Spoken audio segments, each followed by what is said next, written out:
Hey, it's Alex, and this is the second video in the Beat Panic Today series. In yesterday's video, you learned 3 new ways to stop panic and anxiety. Today though, you're going to learn how to prevent the panic or anxiety from ever happening in the first place. Yesterday, you heard me talk about my program, Instant Panic Relief. One small part of that program is called the Anti-Panic Dashboard, and that's a technique that I created to prevent severe anxiety and attacks from ever happening. There isn't enough time in this short video to show you that entire technique, but what I can do is give you a quick version, and I'm sure it will still work really well in helping you out. Okay, so how does the Anti-Panic Dashboard work? Well, it's just like a dashboard in a car, but it's for you and for your anxiety instead. When something goes wrong in your car, a light comes on to let you know. It might be the oil, the gas, the temperature, almost anything really. And when one of them goes wrong, a light comes on and you can see that, oh, my oil's low or my gas is low. The car's dashboard protects your car from damage by showing you a problem before it gets out of hand, and then you know what to do to correct the problem. So wouldn't it be great if you had your own dashboard and it let you know as soon as there was anything wrong inside you that might cause you to experience anxiety or even have a panic attack? That's what the Anti-Panic Dashboard is going to do for you. And to use this idea, you just have to follow 2 simple steps. Step 1 is finding out what physical symptoms you experience right before you start to feel anxious or panicky. Step 2 is looking for weaknesses for each of your symptoms and using those weaknesses against your symptoms so that they can't progress and turn into a full-blown attack or into severe anxiety. Don't worry, this will all make more sense to you as I explain, so here goes. Severe anxiety and panic attacks are really physical things. In fact, they're almost entirely physical. There are worries and fear and anxieties going on when you have an attack or when you're highly anxious, yeah, but still, they're very physical things.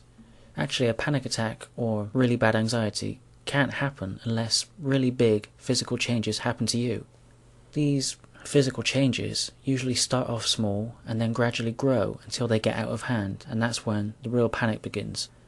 But what if you could stop the physical changes early, before they started to grow and get out of hand? Well, it turns out if you can stop them early, you stop any chance of having a panic attack or even just bad anxiety. And the good news is, the earlier you try to stop your physical symptoms, the easier it is, because they haven't had a chance to really get a grip on you yet. So that's what step 1 is all about and why it's so important. Finding the physical symptoms that you experience when your anxiety gets out of control. And this will be different for everyone, so it's important that you discover your own. If you've had a lot of panic attacks in the past, then you probably already know yours. If you only have panic attacks occasionally, or you don't have attacks but you have a lot of really bad anxiety, then you might have to study yourself a bit here. Anytime you have a panic attack from now on, or anytime you feel yourself becoming more anxious, pay close attention to the physical changes in your body. The kinds of things you might notice are dizziness, sweating, palpitations, blurred vision, or hyperventilation. And don't worry if your physical changes are only small or if they seem different from the ones I just mentioned. The important thing is to find your own, whatever they might be. To give you an idea of what to look for, my own physical symptoms back when I had really bad problems with anxiety were palpitations and dizziness. I had lots of others, but these 2 were the strongest and the most common ones I experienced any time my anxiety was bad. So in this step 1, find out what your 2 most common physical symptoms are when you get anxious or panicky. Once you've done that, we can move on to step 2.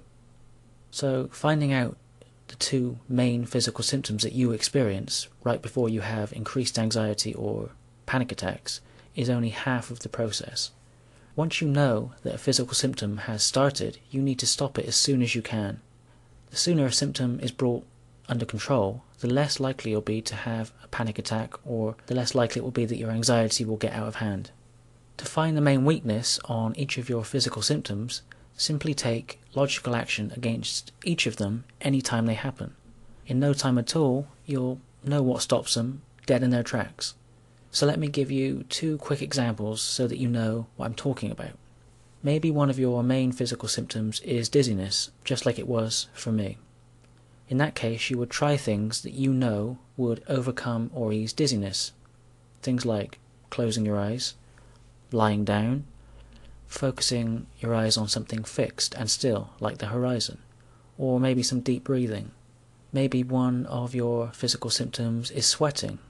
Try things that you know will overcome or ease sweating, like removing some clothes, going out into the fresh air, splashing your face with water, or maybe stopping the physical activity you might be doing. When this idea of looking for weaknesses for your physical symptoms is new to you, as it is at the moment, it's easy to maybe dismiss this approach as too simplistic. But it does work, and here's why. Normally, when you feel a panic attack is close, you start fighting against the panic. You concentrate so completely on stopping the attack, and you center your attention on it so totally, that your mind becomes closed to anything else. The more you focus on something, the more likely it is to happen. So this reaction to fight the panic and focus on it worsens the panic and makes a full-blown attack more likely to happen. But when you take a step back and you calmly tackle the symptoms that your anxiety and panic have caused, you're fighting a much smaller battle, and it's one that's much easier to win. So with this second step, all you need to do is find the weaknesses for your 2 main physical symptoms. Next time your anxiety increases and you notice these 2 physical symptoms, or maybe just one of them, start, then you can begin using logical weaknesses against them until you find one that stops that symptom. The more you do this, the better you will get at it, and you'll soon find that you can turn off those early physical symptoms like a light switch the moment they start. And when you reach that stage, you'll have better control of your anxiety than you've ever had before. So that's the anti-panic dashboard, or it's a very quick version of it anyway. But I think it's enough for you to get some really great results with. If you'd like to access the entire technique, and you'd like to see how it fits into the entire step-by-step system I created for stopping all panic and anxiety, then check out my Instant Panic Relief program. There's a link to it below this video, or you can wait for the video to end and it will redirect you to that next page. So I hope you're beginning to see that there are things you can do that really can help with your anxiety and which really can improve the quality of your life. Anxiety isn't something you have to learn to live with. You can actually do things to stop it, and if your life is affected by anxiety in any way at all, I really hope you'll give my program a shot, because it doesn't have to be the way it is right now. So click the link below, or wait until this video redirects you, and then place your order for my program on the next page and see the difference it can make for you.